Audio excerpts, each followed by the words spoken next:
신강여고 1학년 내신 분석 시작하겠습니다.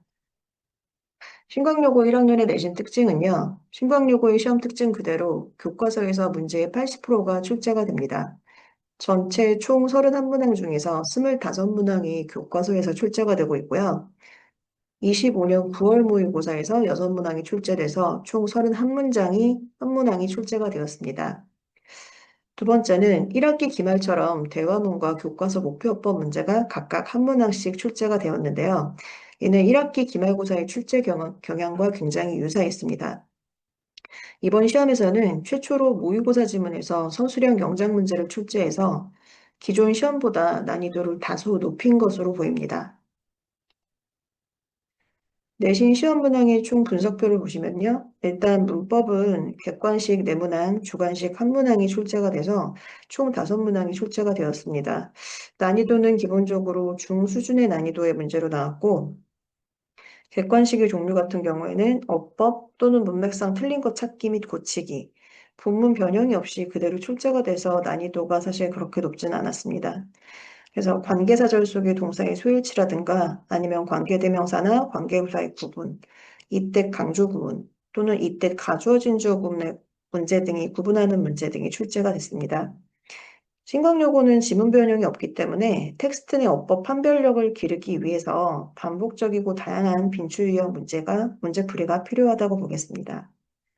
독해 문형 같은 경우에는 독해 문제가 모든 문제 중에서 가장 많은 문제의 비중을 차지를 하는데요.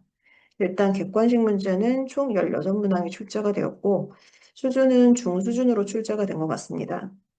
일단 모의고사 유형으로 골고루 출제가 되었고 신광여고의 특징이 순서 배열 문제가 단락별 순서 배열이 아니라 주어진 지문에서 문장별 순서 배열로 항상 출제가 되기 때문에 공부할 때 문장의 선후 관계를 논리적으로 생각해 보면서 학습해야 오답률이 높은 순서 배열 문제를 잘 풀어낼 수가 있습니다. 어휘 문제 같은 경우에는 총 4문제가 출제가 됐고요. 객관식 문제로만 출제가 됐는데 신강여고 어휘 문제의 가장 큰 특징은 다이어 문제가 2문항이 출제가 된다는 건데요. 다이어의 다양한 의미를 구별할 수 있는 문제와 본문 변형 없이 주어진 어휘 선택 문제 2문항이 출제가 되고 있습니다. 이번에는 교과서 단어에서 observe, come across 등의 다양한 의미를 암기해 두고 문맥에 따라서 정확한 해석이 가능하도록 다양한 예문을 공부를 해두어야 했습니다.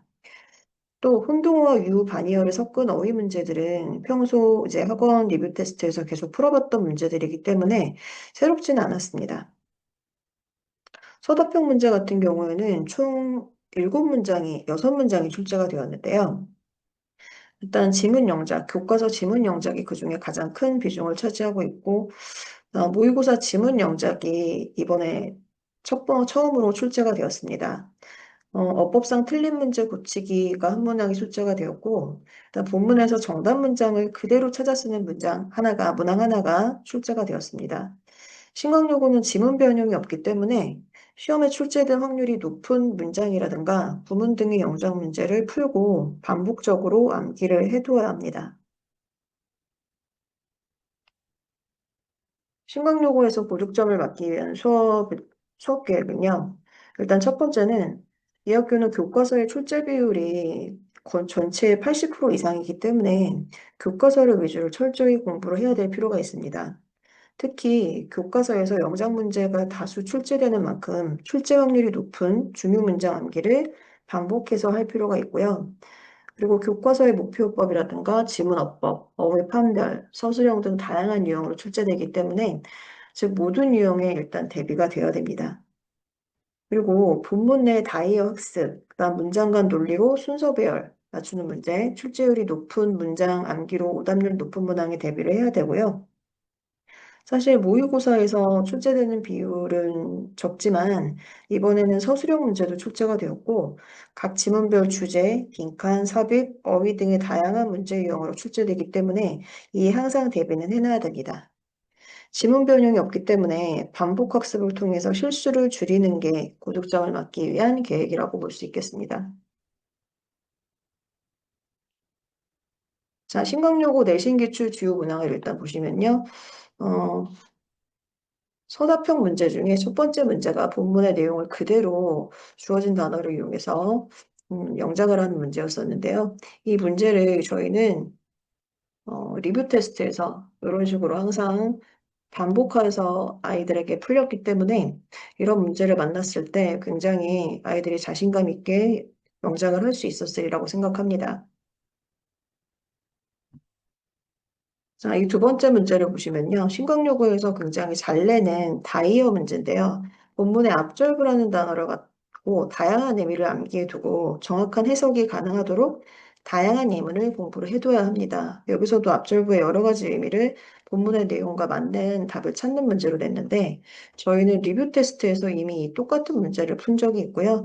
이 문제가 계속 반복돼서 나왔기 때문에 아이들이 쉽게 풀었다고 합니다.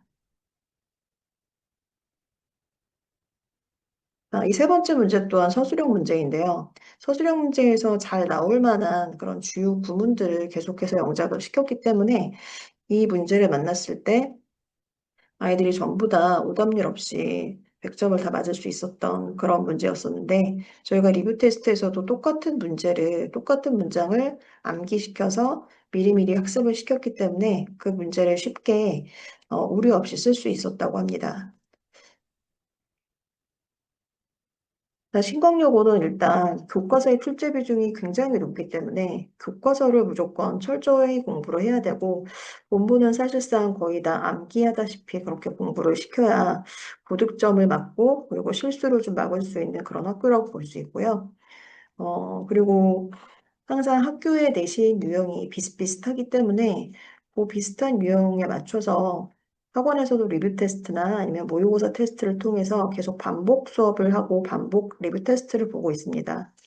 그래서 신광여고 같은 경우에는 서답형에서 얼마 정도의 점수를 얻고 그리고 얼마 정도의 점수가 깎이는지에 따라서 등급이 결정되기 때문에 서답형을 일단 좀 중점적으로 공부를 할 필요가 있을 것 같습니다.